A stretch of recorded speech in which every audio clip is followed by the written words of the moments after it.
Red went on to be very successful, but when it first opened, it wasn't actually a very clear franchise starter per se. So at what point in its run did you realize we have something here and we need to go again? Well, it did that unusual thing now, which is it played for 4 months in the theaters, Honestly, even coming out of the theaters, I don't know that we thought it would necessarily generate that, but what happened was the DVD and the rental market was gigantic for it.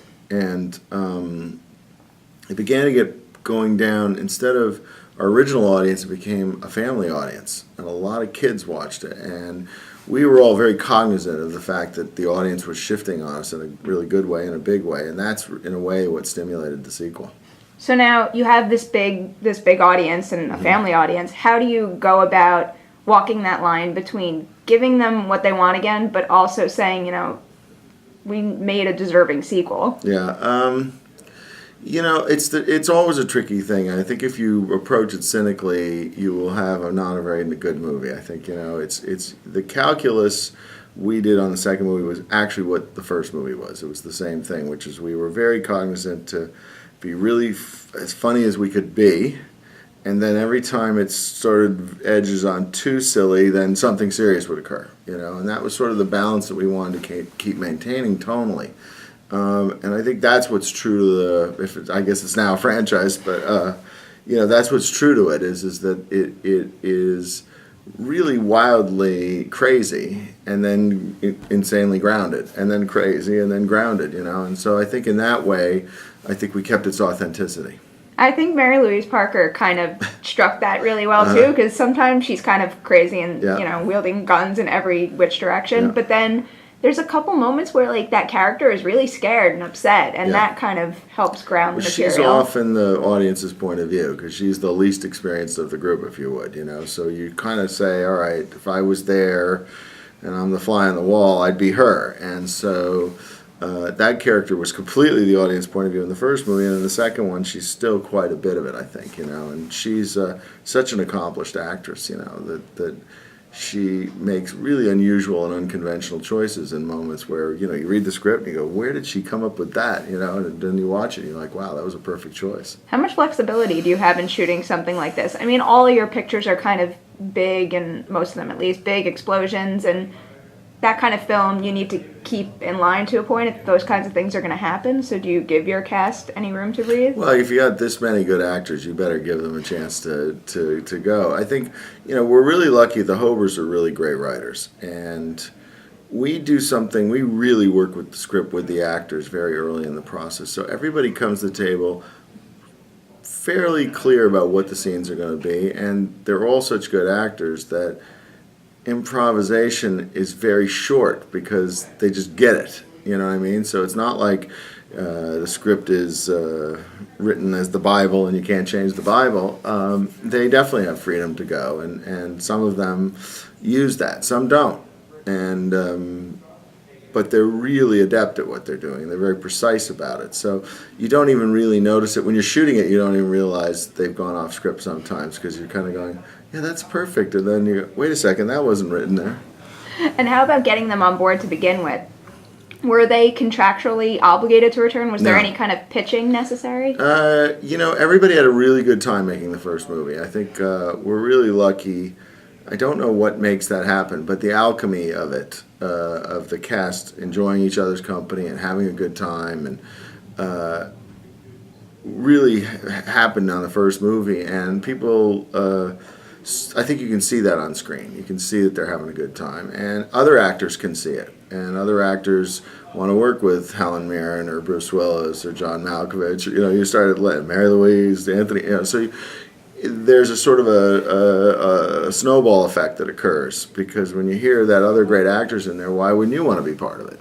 Is there going to be a snowball effect for round 3? Have you had anybody approach you saying, if you go again, I want to join? We have had a couple of people. Their agents certainly have reached out to us. Yeah, no, it's it's one of the fun things to do is in the world that we have, anything is almost possible in terms of casting, and then you have to figure out how to ground it. But we can attract really outrageous characters. Actors don't get that opportunity all that much. With a cast like this, is anything possible for you, or do people throw up roadblocks in terms of, getting locations or anything like that? Yeah, no. Now, from a production point of view, it doesn't help us that we have this great cast. Unfortunately, trying to convince a shop owner to let us use his store is not going to change whoever we have in it. I don't think. Well, maybe if they're a big fan of that actor, maybe.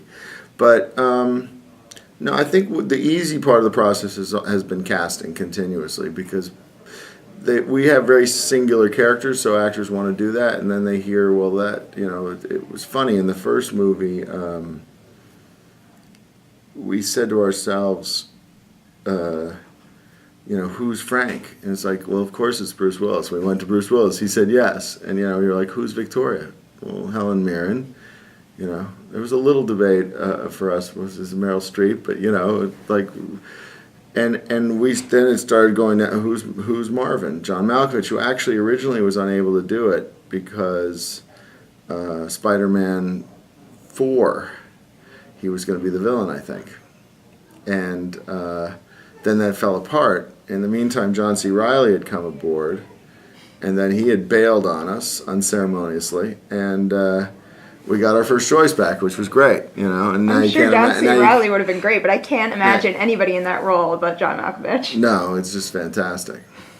And what about in terms of, you have a lengthy resume at this point. Are you learning anything at this point, or is it formulaic? I think, no. There's certain things that I think are repetitive. I wouldn't call it formulaic, but no, I think one of the fun things about my job is that every movie has a group of personalities trying to come together. That doesn't, that's a really interesting Rubik cube of emotionality to try to solve and make sure it's working and keep it going. And so you're always given a different challenge on an emotional level, on a practical level. You never have enough money, no matter which movie you're making, whether it's Transformers 4 or whether it's, side effects. There's never enough money, and so you're constantly thinking about I think one of the most creative things we do is we go, all right, we don't have enough money to do this scene the way we imagined it. How do we do it? And then what's really fun in that is you can often come up with the better version. Not always, but you can often come up with a better version. That's, I think, in some ways, one of the most exciting things. Do you have any examples of that in terms of this movie? Well, there was a production issue that we ended up solving. We actually we wanted to have this situation in Paris, and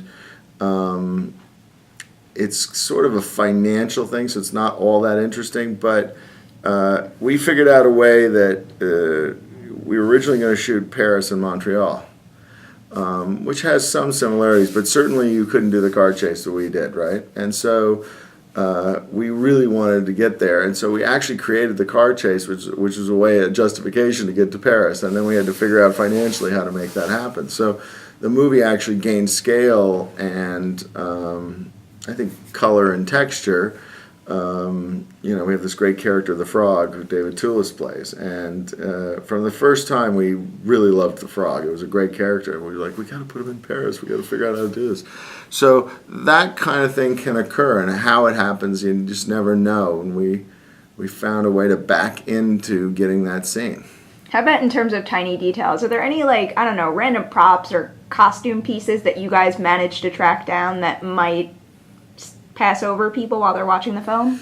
No, I don't think so. But actually, Dean was just telling a story which I hadn't heard before, which was Tony Hopkins, when he came aboard, had such specificity in character, which I was experiencing through the pages, etc. But apparently, they were exchanging emails about shoes, and he wore the shoes that were in England in the 60s. There were a bunch of spies who had come out of, I think, Oxford or Eton or one of the schools, and they had all defected, so he wanted those shoes. So there are things like that go on that, that was in his mind part of that character, right? So I love that kind of detail. The audience will never notice it, but the actor knew it, and the actor, it affected, obviously, how he perceived how he was going to play the role. I like that detail how it plays in, too. Yeah, it's fantastic. Can you tell me about the choice to uproot the film from the original October release and put it down in the summer? Because, that could come with great benefits, but it's also a bit of a risk, too. Yes, it is. Yeah.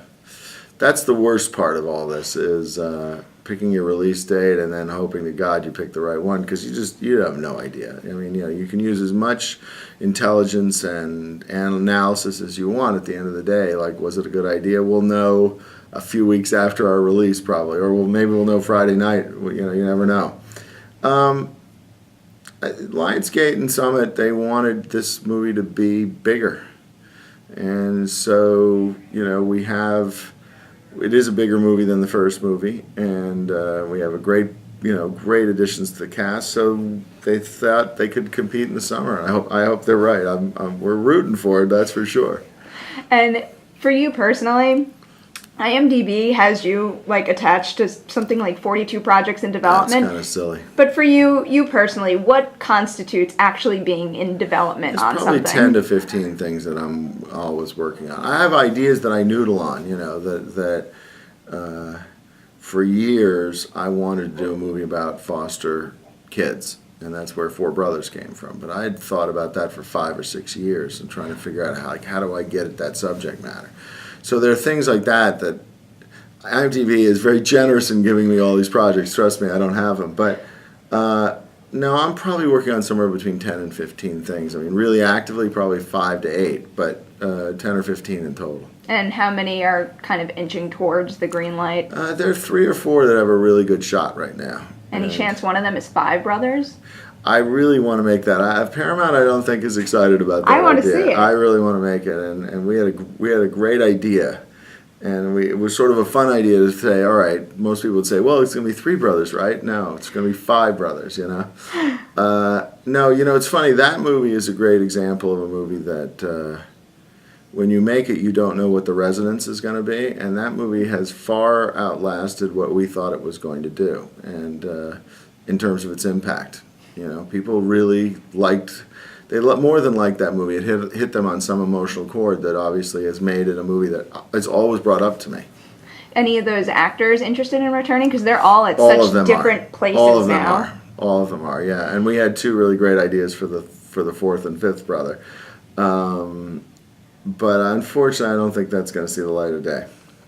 That's heartbreaking. It is for us, too, because that had a certain similarity in this regard, is it became really, people talk about things becoming a family, and there's a certain element of truth about that, but more than anything, everybody enjoyed hanging out with each other. You could see that on the screen, it creates a chemistry. It's the best kind of movie. Yeah, I think so too.